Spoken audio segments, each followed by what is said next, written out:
Hey, welcome back to Dagryffyn Hobby. I'm Dave, and today we're looking at directional lighting. That's right, post-war switching engines with directional lighting.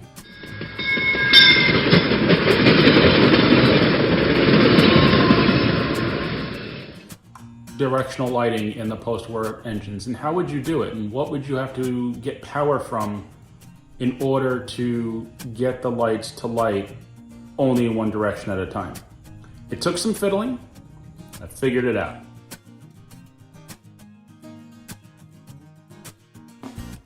I've already put an LED up front, but that's always lit, so I'm going to rewire that and then add one to the rear.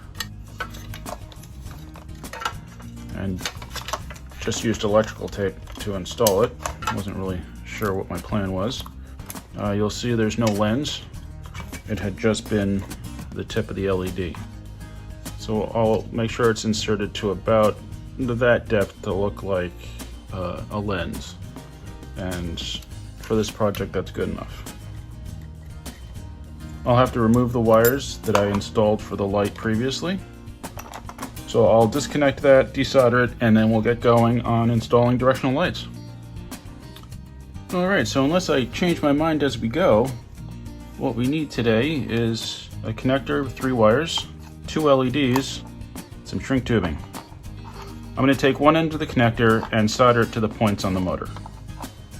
If you can't get a clean connection when you're trying to solder the wires, it would make sense to desolder what's there, clean up the point, and then solder it. So a good clean connection is very important.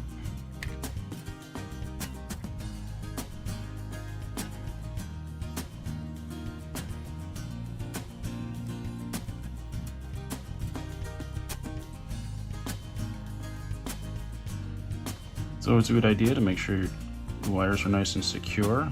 So now we have the connector attached to the 3 points on the motor. Okay, I have the other end of the connector and the 2 LEDs. You take the black wires and connect them to the green wire. First I'm going to pause, disconnect that, and put the shrink tube on, because as I may have discovered last time, it's very hard to put it on once you've already soldered the wires. We got both black wires for the LEDs soldered to the green wire. That's the middle one. Now we're going to solder the red to the red and the red to the white. So that's essentially connecting one LED to this point, and one LED to this point and this point. We don't need to worry about which LED is being attached to which wire, because we can deal with that after the fact.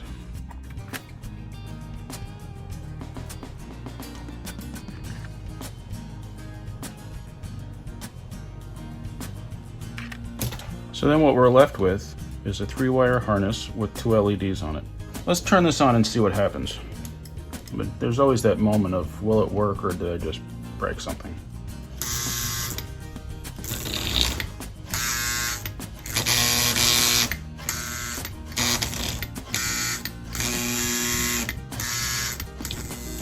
Okay, so it works. You notice the engine's not performing very well, but that's not the lighting fault. That's the issue I have with the power truck. And it's once again time to bring back the high-tech, high-temp Joann's glue gun.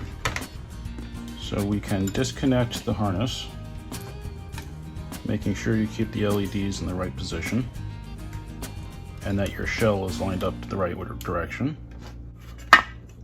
Screw, tab, yes it is. And then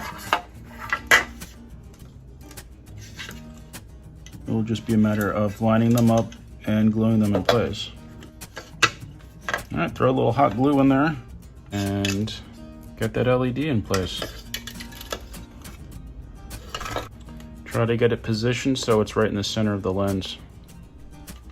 Otherwise you'll have the misaligned headlight thing going on.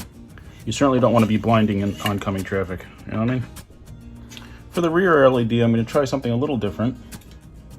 Hold it with a pair of pliers and put the glue around the base of the LED.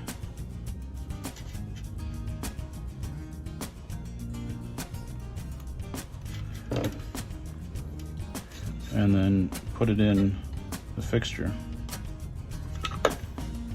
And then just make sure to hold it as centered as you can while it dries. And this is not something you could do with the low temp glue. You'd need the hot temp glue for it, because you need it to last long enough that you can get it placed. Regular low temp hot glue would have dried before I could have done this. Okay, both the LEDs are set in place. Just going to glue down the wires a little.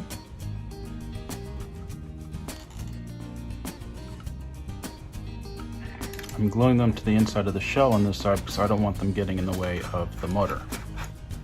We've got this connector soldered to the motor, and we've got two LEDs in the connector inside the shell.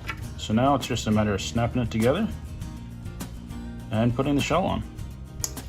So that's how you install directional lighting in a post-war engine, at least ones with motors like these two. I will try the same task in engines with different motors that may or may not change the way that it's wired. But for now, since the lights are installed in these two engines, let's get them running and see how they work. That's not what I did, that's the motor truck that's messed up. Alright, the forward light's on, the back light is not.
So there you have it, directional lighting on post-war Lionel switching engines. I'm pretty psyched. I'm gonna have to do it to more engines. Thank you for watching. I hope you enjoyed the video. Please remember to like, comment, subscribe, and I'll see you next time on Dagryffyn Hobby.